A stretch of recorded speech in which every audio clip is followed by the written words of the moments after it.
All right, well, good evening. I'd like to call the Conservation Commission Inland Wetlands Agency meeting to order, and we will do roll call. We have, let's see, I'm Marjorie Winters. We have Dawn Eaton, Jason Levy, Charles Halderman, Joe Campolito, and appointment of alternates. Charlie, would you sit for one of our vacancies? Sure. All right. And tonight we have a show cause hearing for 50 and 52 Wood Duck Lane. Jack Jorgensen, President of the Governor's Bridge Home Owners Association, for an inland wetlands and watercourse violation. If I can give a narrative to start, if that would be okay. Mm-hmm. Basically, I received a complaint from a resident in the condo complex that someone had been doing some work down to the Farmington River, the President's Bridge condo complex. Oh, we've lost your voice. Am I there? I can hear him. Yeah. Let me dial in. All right.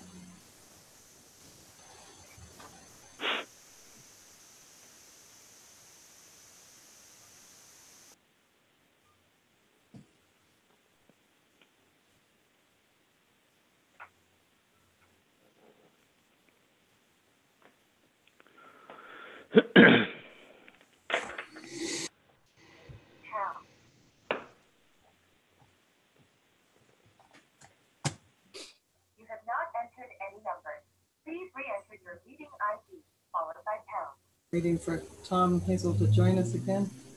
I apologize. Oh, there you are. Yeah, I'm still going to call in just because. Okay.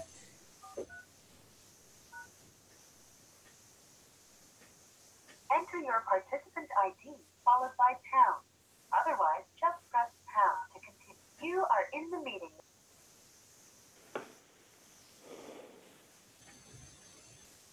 Oh, now you're muted. Tom? Yeah, but can you hear? Yes, we can hear you. Yes. Okay. The phone is a little more reliable than my It's a lot of echo. Yeah. Oh, hold on. That should be better? Yes. Yes. Thank you. Okay. So basically the incident was this. One of the residents in the condo complex decided to make a little access to the Farmington River, which abuts this Governor's Bridge complex. They have a very little shelf space for their lawn, and then it's a steep drop to the Farmington River. Upon investigation, which was in our Dropbox with photos, they had cleared a pathway down, had cleared an area to have kayaks and paddleboards stored, and then did some work down by the water edge in order to access the water. Considering that this land, this condo complex is set that the residents own their units, but do not own their property, the active owner would be the homeowners association. And due to that, we notified the homeowners association of a violation of our wetlands regulations for the activity that's regulated that was not permitted. We left it at that level of notification. It did cross some town property, and it did possibly trigger some other things, but we wanted to take the first step and see the homeowners association's reaction. I met with Mr. Jorgensen, who's here on a call, and he was very amicable to all my suggestions and was also in agreement that this needed to be dealt with and restored to the point that it doesn't cause bank destabilization. With that, after our meeting, I felt that we had a good understanding of, he plans to have me meet with his landscaper. They have a property management company, Katz and Whiteman, I believe, that take care of the property, and they've been made aware of the situation. So I think working with all the entities, we kind of have a good plan together as far as getting some stabilization mats on the steep slopes and using some wetlands mixes where we can. I will let the commission know that, like most of the Farmington River, the banks are choked out with invasive species. While I don't want to make them go above and beyond and plan anything special, I think a New England wetlands mix would be appropriate, even if it does get overtaken. It's a good effort, but I don't want them clearing anything else and trying to make grandiose improvements to lose all those later. The town does own a right-of-way through there for future bike path. From where I was, it's an engineering feat to put that in there, but that's for a later date.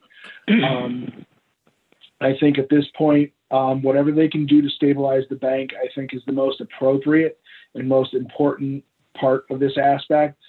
And for them to notify the residents that there is to be no manifest destiny going on, like pushing down the hill and trying to get down there, clearing things out in order for, grandiose views. I think that needs to be made aware so that in the future we don't have any of these problems going ahead. With that, I'll let Commissioner Winters take the reins, and when the public hearing is opened, I will read 2 letters from 2 of the appropriate members from the Farmington River Watershed Association and the Wild and Scenic Group. All right. So that's my general overview. Okay, so this is then a public hearing, and we need to open. This will be a public hearing. I just want to bring everybody up to speed, and then I'll allow you to open that public hearing up, and we can move forward. I can't remember. We need a motion to open the hearing, don't we? Or do we need a motion to open it, just to close it? You're going to take a motion to open it. It wouldn't hurt. All right. An entertain a motion to open the public hearing on the show. I'll second. All in favor? Aye. All right. Mr. Jorgensen, would you like to speak to the issue? Introduce yourself and state your address. Yes, name is Jack Jorgensen, Jorgensen, president of the Governor's Bridge Townhome Association, and I was made aware of this situation through a cease and desist letter that the town issued, and I met with Tom Hazel to discuss it further, and we reviewed the property, and we understand what the problems are. I have spoken with one of our contractors we use in the community here regularly, and as far as the path going down to the river, some of it's very steep bank. He agrees. The fix is pretty straightforward, using some type of a matting that already has seed impregnated in it, and it retains water very well, and it can be staked to the pathway going down to the river to help promote growth, to get the pathway back to where it should be with the proper amount of grass and shrubbery and so forth. The other part of this had to do with a resident here who I've spoken with, who was involved with actually doing what I'd call excavation work down right by the river, so that they could have access and put their kayaks, etc., into the water. She was very accommodating, and she is certainly willing to work with me and the Townhome Association to get things fixed in accordance with your requirements. So I'm pretty set on the steep pathway as to what to do, and certainly any initiation of that work, we'd keep in touch with Tom Hazel, and he's certainly more than welcome to come look at the progress, or I can send him photos. What was not clear at the meeting, and I understand it, is what your requirements are at the riverbank. What are the steps needed that we must take to restore it to your satisfaction? In speaking with the town floodplain manager and town planner, the steps that they've taken to remove the materials and smooth out their impact down there seem to reach the level of satisfaction of the floodplain manager, because that is all, any activity there was below the base elevation of high water Mark. We didn't want to push that issue any further. It was very minor encroachment.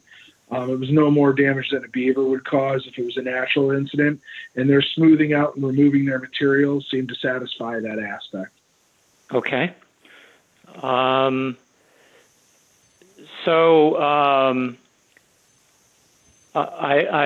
I believe the steps are I should again work with one of our contractors to formulate a plan about the steep bank area to bring it back to its original condition. And before I do anything, should I send you a email or letter outlining our plan to make sure it's in agreement with what you expect? I would certainly like a consultation with your landscape person or your maintenance person and hear out his plan and maybe have a discussion on site about what his aspects are so that I could report back to this commission as far as what is being done. But I would also leave it to the commission if they have any specific questions or requests to hear this here tonight. Okay. Thank you. I did have a question. I saw from the pictures that there were some rubber mats and I think wooden things on the stair. I would assume that those are also going to be removed. Those are all gone. They're all gone. Good. All right. Yeah, and it's been smoothed out. Good. And when would the rest of this work take place? What I plan to do is talk to one of our contractors. The name of the contractor is Bedard, B-E-D-A-R-D Enterprises. They're based in Canton, and they do quite a bit of various work in our community, quite a bit of tree work and so forth. And we feel very comfortable. He has the knowledge and the experience to remedy this. My other thought is based on what he tells us specifically. We have volunteers actually here, me being one of them, that perhaps we could do this work ourselves. But first things first, I want to get his input. And Tom, it sounds like you'd like to meet with him as well.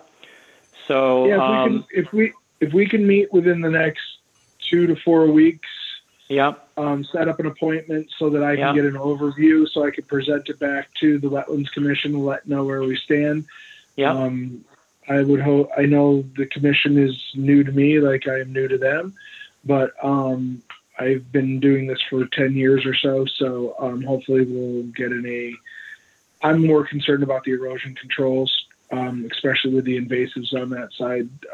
Just want to make sure that we get that set. But again, if the commission has the ultimate authority to make any specific request. Okay, so what I'm going to do tomorrow morning is get a message to the contractor about this Zoom meeting and explain where we go from here, and just check his schedule and come up with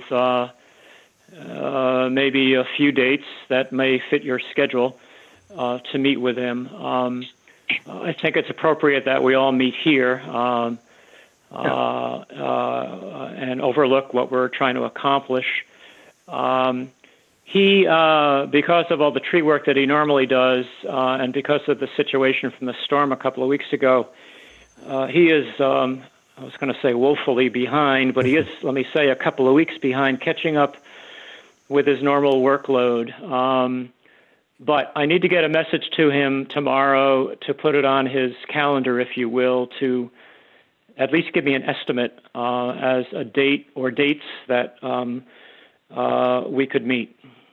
He and I can make contact if he's able to, because of the tree situation. It's understandable, but I'd like to have something in writing prior to our next meeting so that he and I can discuss with you also in the loop.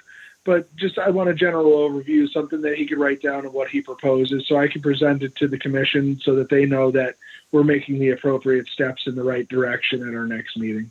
I also have a question. If he does tree work, does he also do slope stabilization work? I'm sorry, could you repeat that, please? He does, I understand your contractor does tree work, but does he also do slope stabilization work? Float stabilization work. Slope. The slope. Slope. I'm sorry. Yes, he is. He again readily looked at this and readily came up with a fix. And I know in years past he's done what I'd call basic landscaping work for us as well, as far as renovating some areas that needed to be upgraded as far as grass seed planting and so forth like that. So I think he's well versed in what he believes needs to be done. The challenge, quite frankly, as you know, is this bank is so steep in spots. In my opinion, there aren't a lot of options that are going to stick, if you will. But this plan to stake this matting in the ground seems like the best approach, as I understand it. I have one. Marjorie.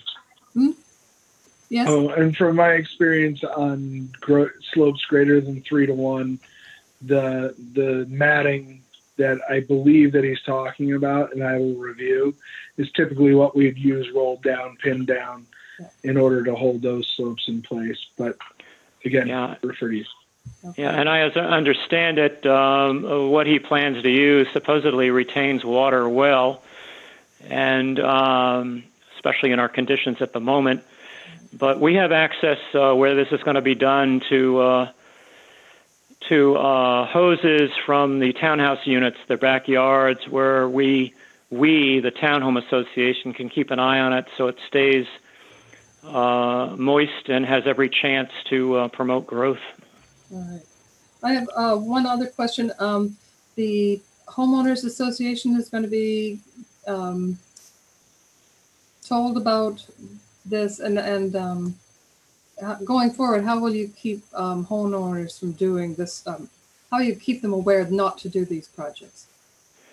Yes, we, in fact, I just left our monthly meeting an hour ago. We publish board meeting minutes every month, and part of our board meeting document includes what we call reminders, which encourages people who live here to do the right thing, no matter what it is. And we plan on, at least initially, including in a reminder that this incident happened. Here's why it happened. And we're going to be straightforward, let me say, with the residents that this property is not to be used literally for anything, whether it's trimming shrubs and discarding it in the woods between their backyards and the river, or creating these pathways, or anything in that regard, because it is partly our property, but more importantly, as I understand it, 25 feet from the shoreline going up the bank is your property. Am I correct with that? You'd be correct in that. Yeah. So that would be our first step. And also, we do have what's called a spring walk-around, whereby the the board members, our volunteers, we split it up amongst the various communities in this association to walk around the property on the outside to look at what needs to be fixed, if you will, whether it's a resident situation or it's the townhome association situation, as far as keeping the property on the outside maintained. And my plan is to expand those requirements, whereby the volunteers also add it to their list as far as where properties are on the bank going down to the river. They're required to look closely at the condition of the bank. And if they spot anything, whether it's rubbish or pathways that look like are being used, or so forth like that, that it needs to be immediately reported. So those are our initial comments to help to prevent this situation from happening again. All right, thank you. Do the commissioners have any additional questions? That's choosing no. All right. Then I would entertain a motion to close the meeting. Yeah, Marjorie, I make a motion that we close the public hearing. Okay. And second from Jason. All right. All in favor? Aye. All right. Thank you. Okay, with that information, I'll move forward with Mr. Jorgensen and report back to the commission on a regular basis as this proceeds. I will give you an update on what his contractor has proposed. Considering we missed the last meeting due to delays in the communications and stuff like that, I'd like to get this moving quicker rather than shorter. So if the commission's comfortable with me taking some leeway with this and moving forward and reporting back, if there is an issue, we can adjust on the fly. I will try to, even if it's before a meeting, post the information to you via email as this moves along, and then we could have discussions at the meeting. If anything occurs to you that it seems to be of critical matter, please respond to me in an email, and I'll try to adjust that in the field as we can. I think that's a good plan. September could be rainy. We haven't had one of those rainy months, but it could be rainy. Yeah. Okay. Yes. All right. Been a busy year. Yeah.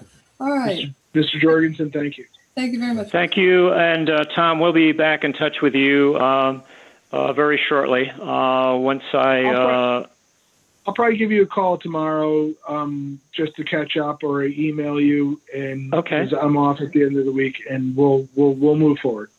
Okay, very good. Thank you all for your comments, and we will work hard to get this fixed for you. Great, thank you. Thank you. Thank you. Good night. Good night. All right, so we're on to old business. Item 20-09 for 507 Firetown Road for a shed. And Christine Taylor, are you here to speak Yes. to this project? All right. Yes, I believe that my father's talked at length. And Christine, could you give your address for the record? Sure. Thank you. Yep, I live at 507 Firetown Road, Simsbury, Connecticut. And I think my father has talked at length with Mr. Hazel about the whole situation, probably at too much length. But I guess to give context, should I give context, or does everyone know what happened? What the situation is?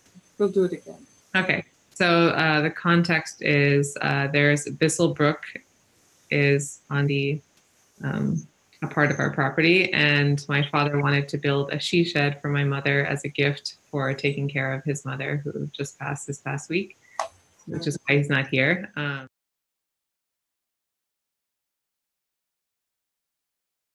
Taj Mahal, because he's building it for her, basically. But I think there were concerns as to whether it was violating any Wetlands Act. He then submitted a application, I believe. Mr. Hazel, is Yes, that correct? we do have an application. Right, he submitted an application, and I think he was informed that he needed to put in some stakes into the ground to make sure to anchor the she shed to the ground, so that in case there was any flooding, that it wouldn't flood and float away. So I guess he wanted me to mention that since that culvert has been put in place 10 years ago, there hasn't been any flooding. But in any case, he put the stakes in the ground. Also, he used recycled electric posts, like the wooden posts, and also put those, I think, 3 to 4 feet into the ground. So it is pretty set in place. And I don't know, Mr. Hazel, if there were other instructions for him to fix. I know he went through it bullet by bullet to make all those adjustments. Yeah. Basically, he was meeting the FEMA requirements through the certified floodplain manager by having those anchors. That's what was needed to make that work for that. Zoning compliance is fine. He's meeting his setbacks for it to be in the side yard. The only issue was that we have wetland soils associated with the Bissell Brook. And those wetland soils, while he has a tree farm type thing, like they maintain some Christmas trees type things, it's a mowed, maintained area, and he was building a shed associated with it. And because it was visible, it arose to the attention that there was work being done close to a water course, and it fell into our wetlands regime, not just our upland review, but it's a wetlands regime. So I asked Mr. Taylor to please apply for a wetlands permit to get his proper anchors to meet the flood zone, which they've had less problems with since they've redone the underpass of the road. So there's more free flowing water. But other than that, I just wanted him to make sure that he got his necessary permits in order to build the shed where he wants to build the shed. And that was generally it.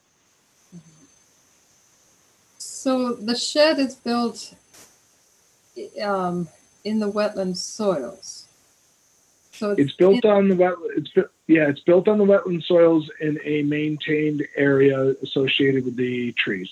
Yeah. So it's mowed. It's a lawn basically. Maybe a little less mowed than most lawns, but lawn for the most part. And generally, we discourage building in the wetland soils. I mean, just generally.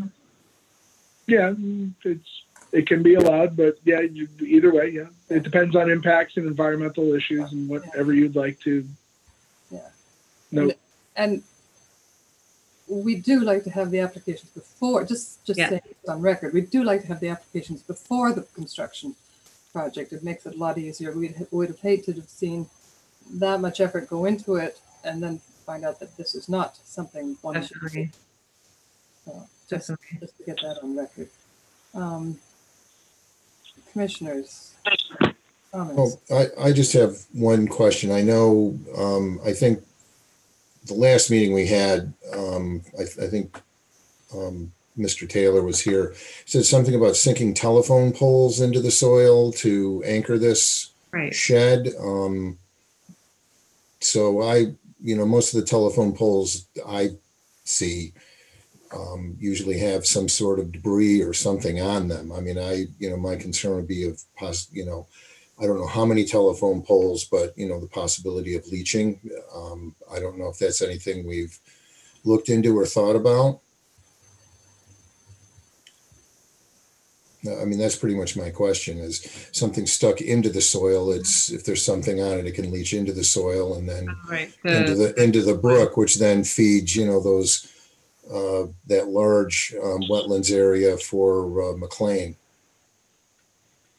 Yeah, I remember he mentioned that the telephone poles he took from 10 years ago, I guess, when they were replacing them on Firetown, because he recycles everything. So he just reused them. But I'm not sure I know they're pressure treated, and that's about it as far as I know. He said that they've been basically stored under our deck for the last 10 years.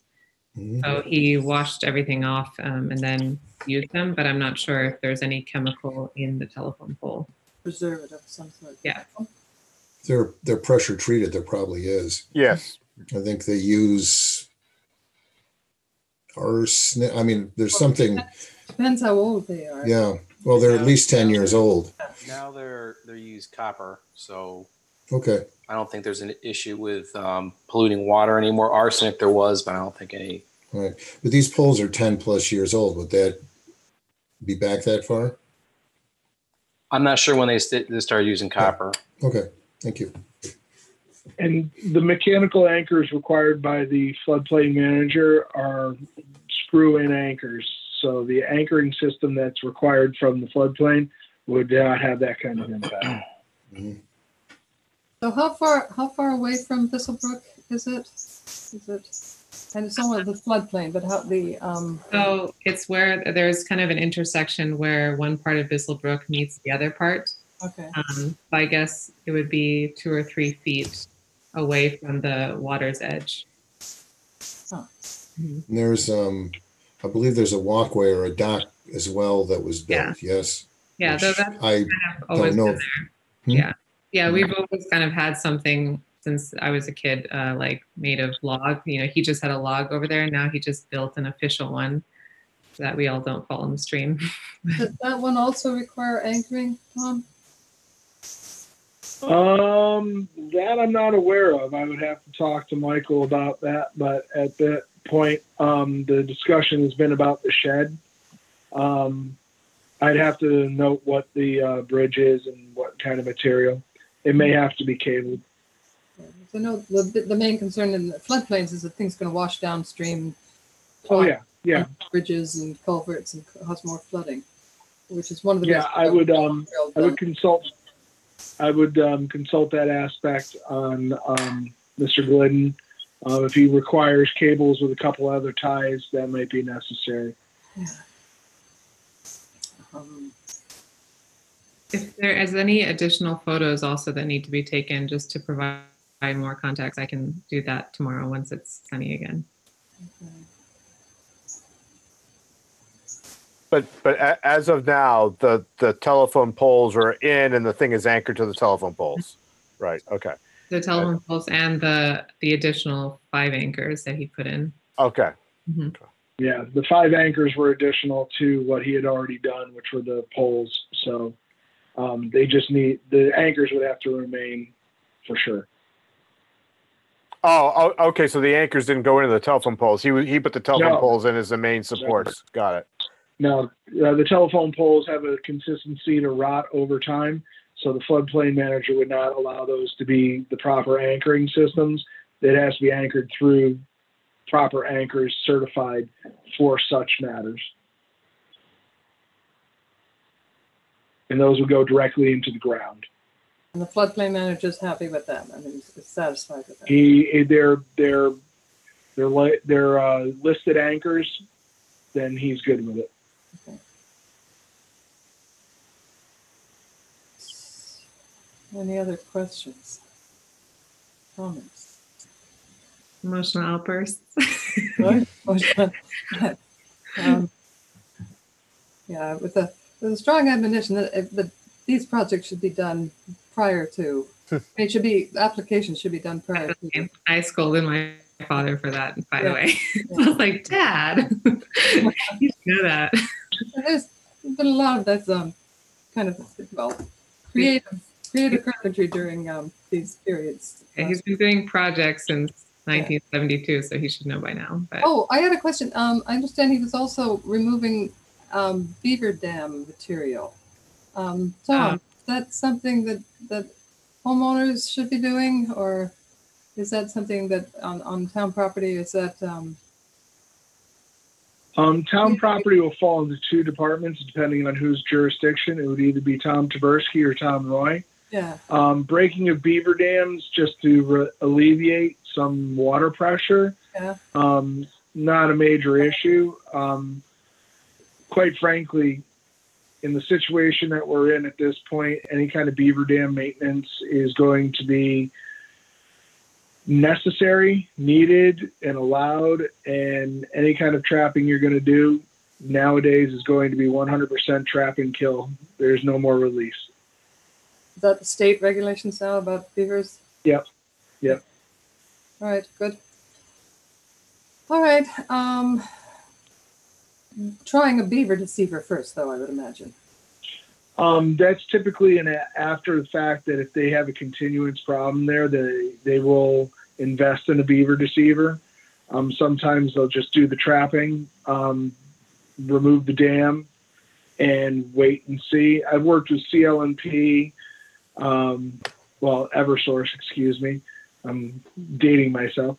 But Eversource and several other private landowners. And usually after a good heavy trapping regimen, they're good for 10, 15, 20 years. But if they're moving down the stream, you've got to constantly track them down the stream over about a 5-year period in order to alleviate the problem. All right, we'll have a discussion on that one. All right. I do recall that before that new culvert was built and it would constantly flood, That was 10 years ago. He would take the beaver dams out on our side, but never on the game refuge side. And now there's a huge one on the game refuge side that the water is totally stagnant, not flooding, but stagnant. But we've just admired it. Okay. All right. It's a feat. Policies. All right. So are there any more questions from the commissioners? All right, then I would entertain a motion to approve this application.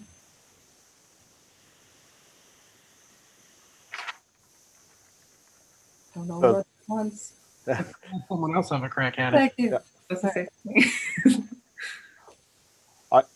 I make a motion that we approve this application. I'm sorry. I make a motion that this is a regulated activity because it falls in the wetlands area. All right. Do we have a second? Second. All in favor? Aye. Aye. All right. I make a motion that it's not a significant activity, as that it's already done, and any change to it would just be worse for the area than before. Well, there's no significant deposition. And there's no significant deposition. It has not changed any of the area significantly.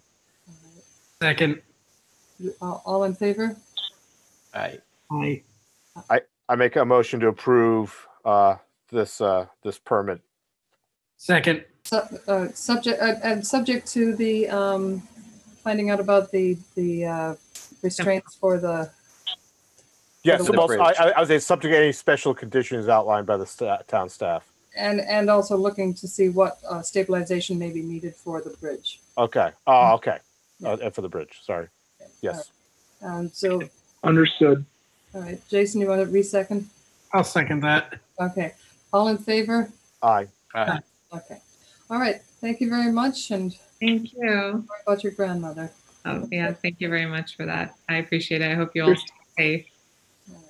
Christine, I'll try to reach out to your father and go over this with him and hopefully be able to meet him out on site and talk about the bridge, and then we'll go from there.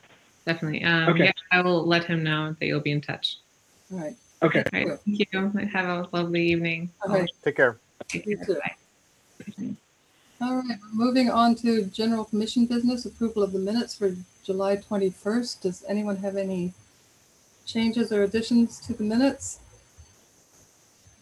No, hearing none. I'd entertain a motion to approve. No, I make a motion, we approve the minutes All right. Second. of All that right. meeting. All in favor? Aye. Aye. All right. All right. And agent actions on Victoria Lane, 6 Victoria Lane. Yeah, very minor thing. We'll actually be hearing from them probably for an application for an in-ground pool after our discussion. They are abutted in the rear with wetlands, actually very active wetlands. It's more of a bog, marsh type situation. But they were proposing a shed. I tried to keep them out of some of the more sensitive areas and move it to an area where they wouldn't have to do any fill or any leveling. And we moved it around to an upland area is where the first proposal was. But there they could just put down a little stone on the ground and drop the shed. It is well out of the wetlands area. Should have no impact. Actually, they're going to have to move some of their entertainment stuff for their lighting and outdoor eating areas that they have. They have a very nice large picnic table area. I was kind of quite jealous. But they're going to move that, and they're going to put the shed there. After a negotiation of a few areas, it seemed the most appropriate for it. I think that we came to a very good realization that where they were proposing was on a lot of tree roots, would have taken a lot of fill, probably would have killed off a lot of the maples that are associated with the wet soils and stuff. So in this area, it's a very flat area and grass covered, and they were just, like I said, just enough stone to keep the bottom of the shed from rotting out and keep it elevated a little bit. And quite frankly, it's a shed that's, I think, under 200 square feet. So it seemed pretty innocuous, wouldn't have any environmental impacts, wouldn't affect anything that they were already doing there with their whole kind of outdoor entertainment area. So I think they compromised enough with me that it would seemed appropriate to approve. Do we need a motion to approve that, or is it already? No. No, so. Oh, it's already done. It's already through. I'm just letting you know, just so that if you have any issues with what I'm doing, you can smack me around a little bit if you want. Okay. All right. Thank you, Tom. All right. Correspondence. We have anything? Oh my God. Oh. Okay. We did. I never read those into the record. Uh-oh.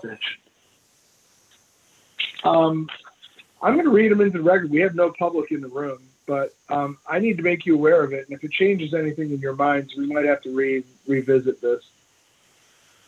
Yeah, that's on me.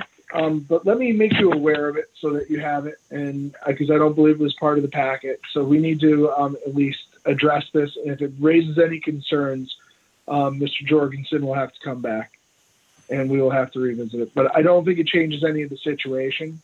Situation is as described, and I do apologize for that oversight. I should have had this on my laptop when I was doing it. I'll start with the Farmington River Watershed Association.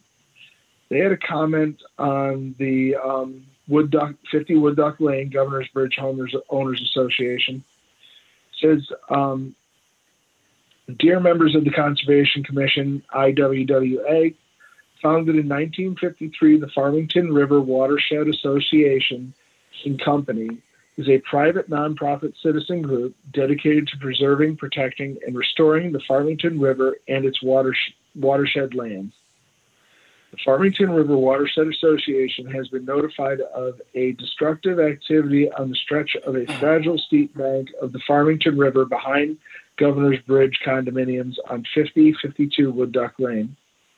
On Monday, August 3rd, the Farmington River Water Association staff visited the site and observed significant damage to the riparian buffer, the riverbank, and riverbed. Vegetation had been removed along a steep slope to the river, and directly below this cleared path, the bank was dug and the soil deposited to create a muddy, flat surface to the river. It is our understanding that these clearing, digging, filling activities in a protected zone were conducted without permit or notice to the town of Simsbury and on town-owned land. As you may know, Connecticut is currently in a moderate drought stage, so it's worth noting that this damage was inflicted on a portion of the riverbank likely below normal water levels. Farmington River Water Association has major concerns about this harmful activity, which altered the riparian buffer, the riverbank, and the riverbed. Damage of this kind can be serious consequences to near and long term. The widening of the path and removal of vegetation down to the river will certainly allow immediate erosion and destabilization of the riverbank, causing sediment and discharge in the river. A federal wild and scenic designation of the watercourse, into the river, a federal wild and scenic designated watercourse, Destruction of the vegetation on such a steep, fragile riverbank during drought will also likely make it very difficult to restabilize and restore. In addition to sediment flowing in this path, the damaged riverbank and new pile of soil in the river will harm the river's water quality and wildlife habitat downstream. It is a long-standing role in the stewardship of the Farmington River Watershed Association. We respectfully request that the Town of Simsbury Conservation Commission, IWWA, require a full and comprehensive restoration of the damaged riverbank, riparian buffer, and riverbed. If penalties were assessed, it would discourage future issues along the fragile stretch of riverbank. Farmington River Watershed Association further asked to be included in any correspondence related to this deliberate destruction of the riparian buffer, riverbank, and riverbed, particularly the correspondence regarding any potential remedy and or rehabilitation plan. Farmington River Watershed Association finally also requests to be included in any correspondence sent to any residents in the Governor's Bridge condominiums concerning this matter. Thank you very much for your time and attention to Farmington River Watershed Association's comments. We look forward to the full restoration of this damaged site. Signed, William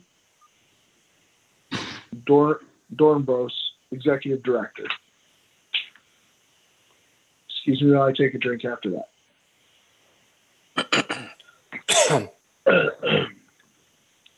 This one comes from the Lower Farmington River and Salmon Brook Wild and Scenic Committee.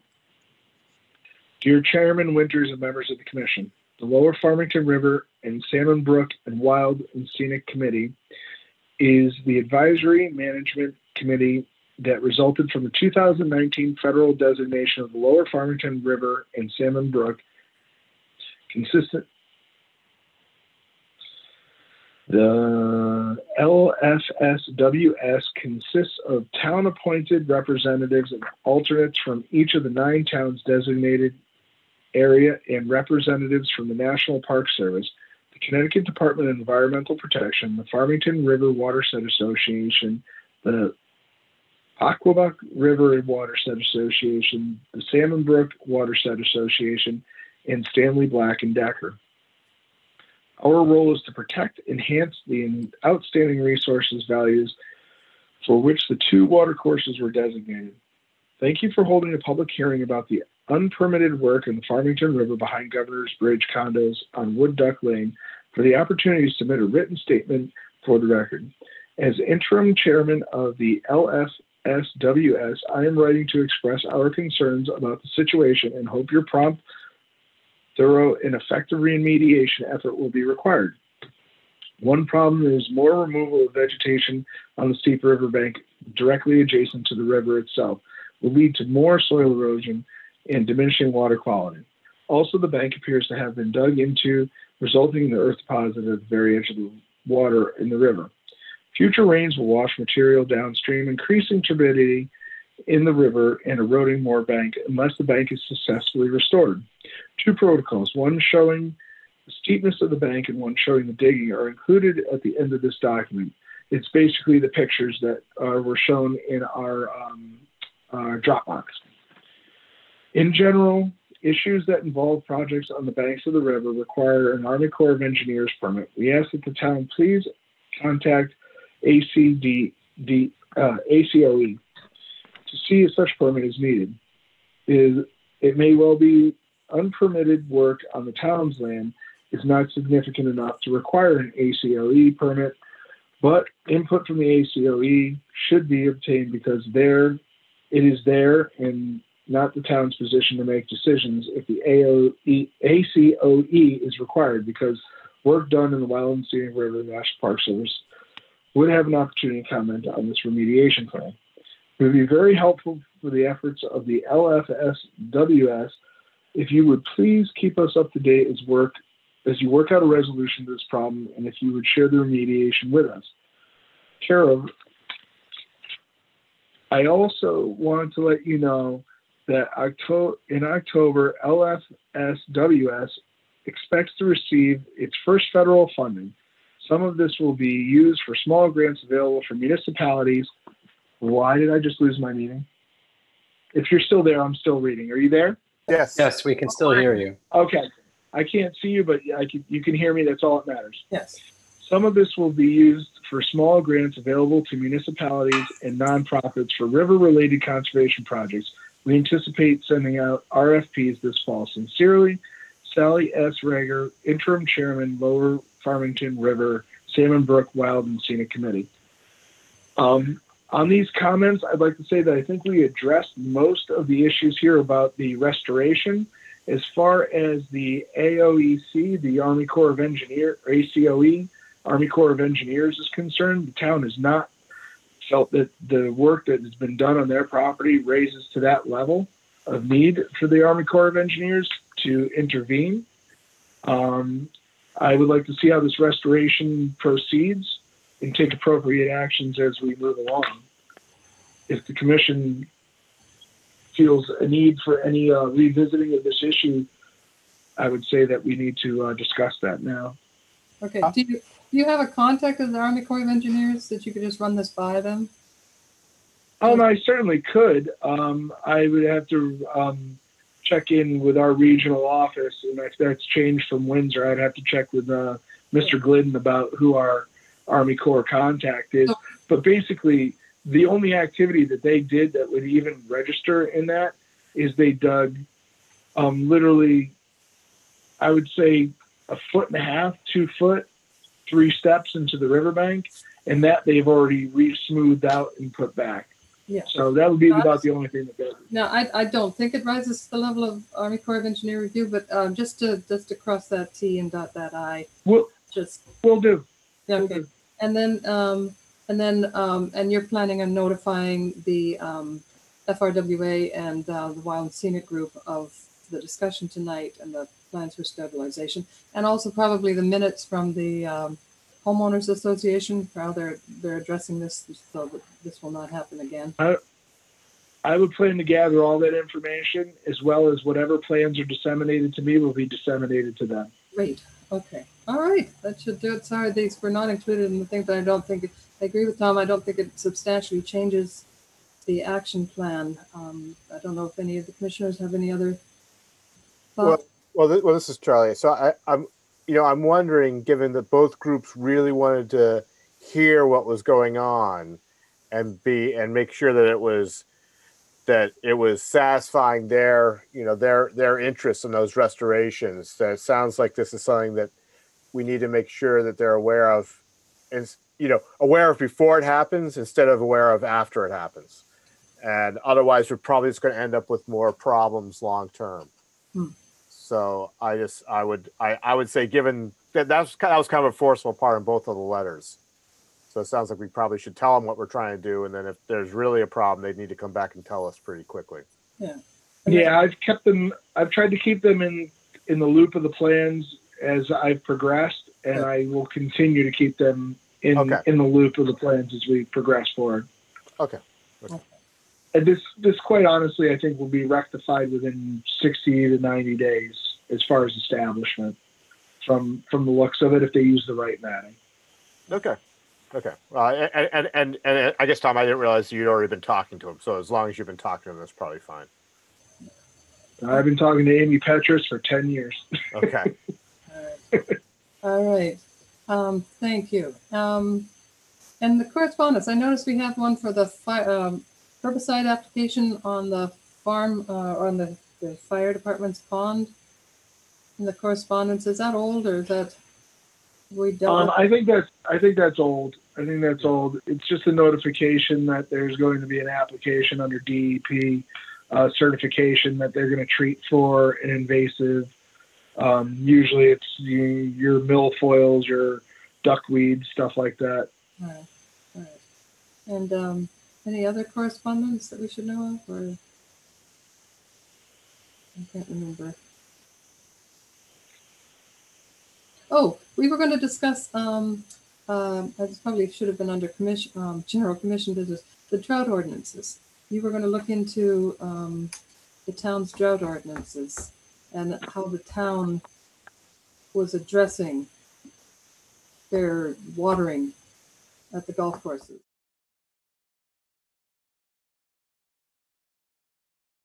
The conversation I had is while we were in a moderate drought, the restrictions were not that strict. While they were asking people, because it was basically a request from Aquarian in order to try to limit the residential uses. And while we were on wells, our well levels were quite adequate for the public watering of public areas, including the soccer fields and such. The water restriction was lifted a little bit afterwards. You'll notice that the digital signs came down and all that. It was a moderate drought. In a severe drought, they have plans to cut all that watering. And the well-run areas, i.e. the golf course, was like the main eyesore, like you can see that it was being watered. They minimize their stuff down and drop it down to usually greens only to try to maintain. The greens are very expensive to maintain. If you lose a green, it's hard to reestablish without heavy water usage. So they tend to maintain those, but they tend to cut back as much as they can any kind of watering outside of the main area. And they monitor their well situations. So if their groundwater is sufficient, they maintain. They've got protocols to scale and scale and scale and scale down. So they try to keep it as tight as they can, but they still try to maintain a playable golf course. When it comes to the soccer fields and the lack of use, they don't want to lose the soccer field necessarily because the reestablishment of the turf and everything else is very expensive. But at the same time, if they're off of an aquarium type system off of the public water supply, they will reduce that and not water those fields. But if they have a well system, they will try to maintain at a very low minimum. So there are protocols in place in order to try to scale back during these. In a severe drought, the end protocol, I did not get that answer right away, but it's basically a no water situation. When you're in a severe drought and there's no watering, there's no watering. You got to take it as you get it.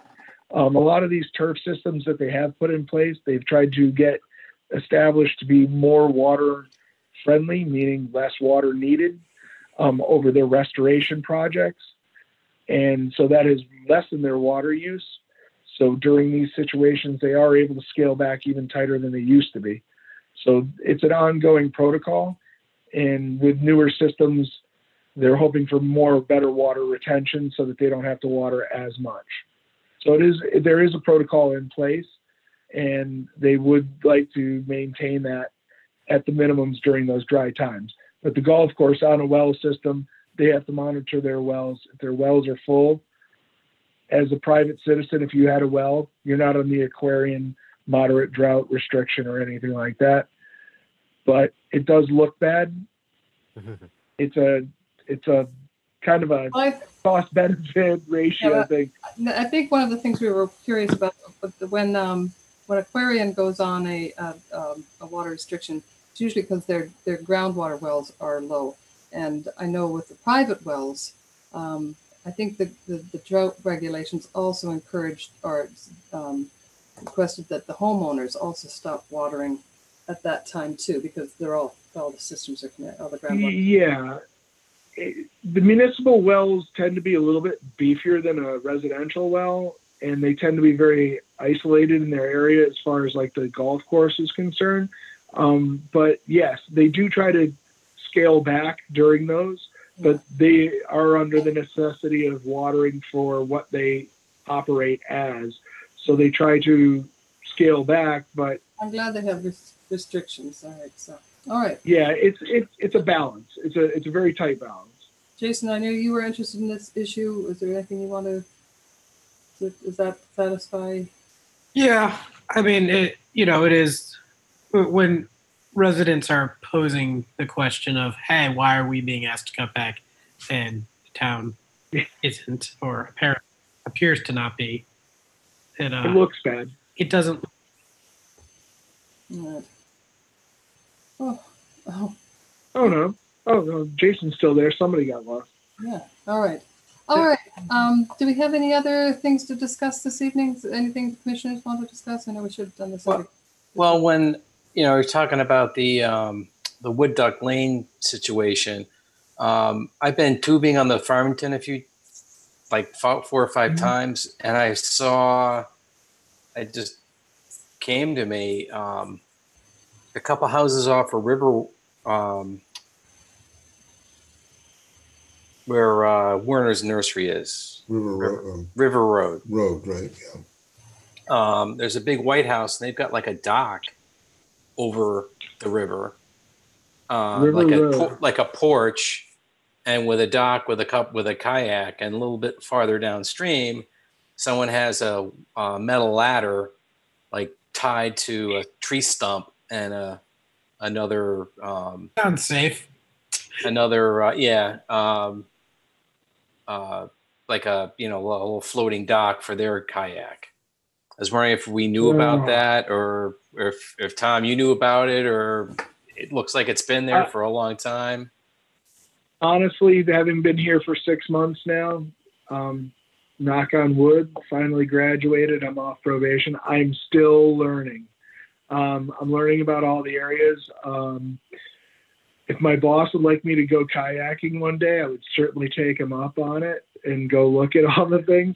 Unfortunately, with a lot of these issues, and I hate to say it, from an enforcement standpoint and where the law stands, they've got an edge on me because it's public view. You know, unless a complainant next door allows me on their property and I don't have to jump over a fence to look at it, it's very hard for me to enforce some of these things. I would certainly take every summer Friday and go tubing with you and go take a look. I have had some other incidences. Actually, this one on Wood Duck made the one of the associations from the Farmington River watershed or from the Wild and Scenic bring up another property, but I'm having a tough time seeing it. I understand that it's happening. Yeah. I believe that it's happening, but it's very hard for me to detail it.